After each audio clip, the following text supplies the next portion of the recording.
A reading from Paul's letter to the Philippians, chapter 4, beginning at the first verse. Therefore, my brothers, whom I love and long for, my joy and my crown, stand firm thus in the Lord, my beloved.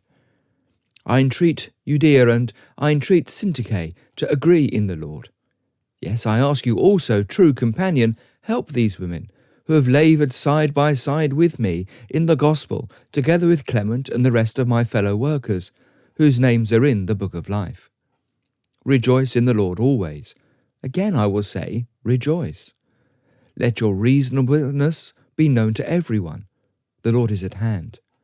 Do not be anxious about anything, but in everything, by prayer and supplication, with thanksgiving, let your requests be made known to God. And the peace of God, which surpasses all understanding, will guard your hearts and your minds in Christ Jesus.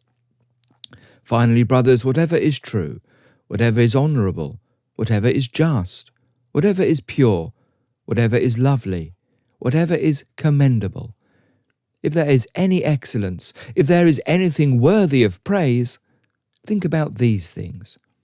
What you have learned and received and heard and seen in me, practice these things, and the God of peace will be with you. If you were to try and conjure up a word to describe the world in which we live, I don't think peaceful would come to mind. We have come through all of the great anxiety of coronavirus, although it still lingers around. We have conflict, we have war in Ukraine.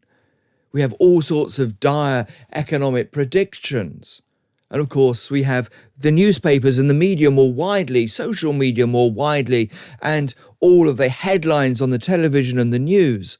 And all of these people know that good news doesn't sell. You need bad news in order to try and get people to click so that they might see your advertisers. And so we have all this anxiety bubbling up around us. And we hear of resilience being taught in schools because our young people are becoming increasingly anxious. And what might we do to combat this? Well, this is the situation into which Paul is writing. Paul, in this letter here, and particularly towards the end of it, is looking at anxiety and looking at peace. How do we gain peace? Well, first of all, Paul looks to the horizontal relationships that we have one with another. It's clear that something has happened between Euodia and Syntyche. It's clear that there are grudges that are being born, that they've fallen out somehow. And so he urges them and others to help them to find reconciliation. Because all too often we hold on to grudges, but in the end they only hurt us. All too often we look at others and we condemn them, but we are worthy of the same. We need to understand that reconciliation actually helps us as well as helps the other person. There's no point standing on high horses. There's no point in simply falling out with people. It is reconciliation that we must find, because harboured grudges are toxic things. Better to leave them behind and to move on. So Paul in this passage urges Syntyche and Euodia to come together. Let your reasonableness be known to everyone. Find that reflex of grace, and then you will also find a peaceful heart. But Paul, of course, knows that things happen nonetheless. It's all very well for him to put out his fine words, and they are good words, and they are words to be heeded, but we are fallen people. We are sinful people. We do things in the end that we don't even want to do. And so Paul focuses as well on the vertical aspect of peace, that of prayer. He knows that there are times when we can't affect the things around us, but we can pray. And so he urges that we go to God and to pray. I mean, we know from the creed that we say that God is a creator of the heavens and the earth. We know, as Jesus reminds us, that with God, all things are possible. But more than that, we also know that we can pray to God as our Father.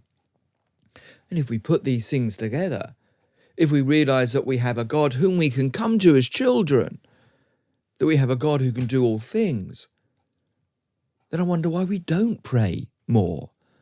I wonder why we don't take that relationship seriously. This is why prayer can be an antidote to worry. This is why Paul elsewhere could write, and we know that for those who love God, all things work together for good, for those who are called according to his purpose. So Paul deals with the horizontal aspects of relationships. We need to seek peace. Paul also works with the vertical aspect, that we should pray and come to God in prayer, and we find peace in that way too. And then he deals with the internal aspect of all of this.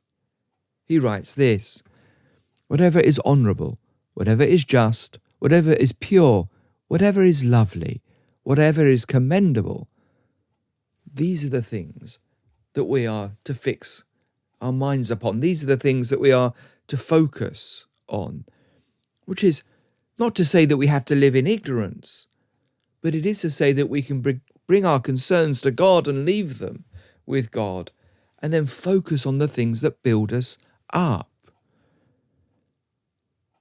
And above all, Paul stresses that what you have learned and received and heard and seen in me, practice these things.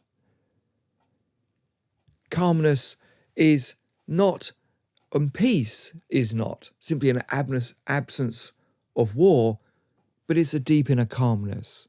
A calmness that comes from focusing on the goods, and of prayer, and of peacemaking, and of putting into practice all that we find.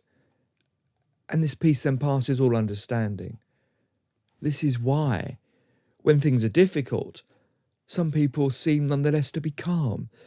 This is why, when you're facing horrible situations, and you realise you don't face them alone, but you can pray and that God is with you, then in the midst of that, you can find peace and you can find calm. And so we would do well to seek this peace, to try and mend those horizontal relationships where they are fractured. That when you are concerned and feel anxiety bubbling up, you pray, and you pray to one you know, A, gave his son for you, and B, can do all things. That you don't focus on all the evil, but rather inwardly you look and you ponder and you dwell upon all that is honourable and true and lovely and commendable. That you put all this into practice as you live out your life, and you find peace. And it might be that you're thinking, but Chris, this is all very well for you to say this, but you don't know my circumstances. It's not possible to find peace there. But this is precisely what Paul is addressing, because he's pointing out that this peace passes all understanding.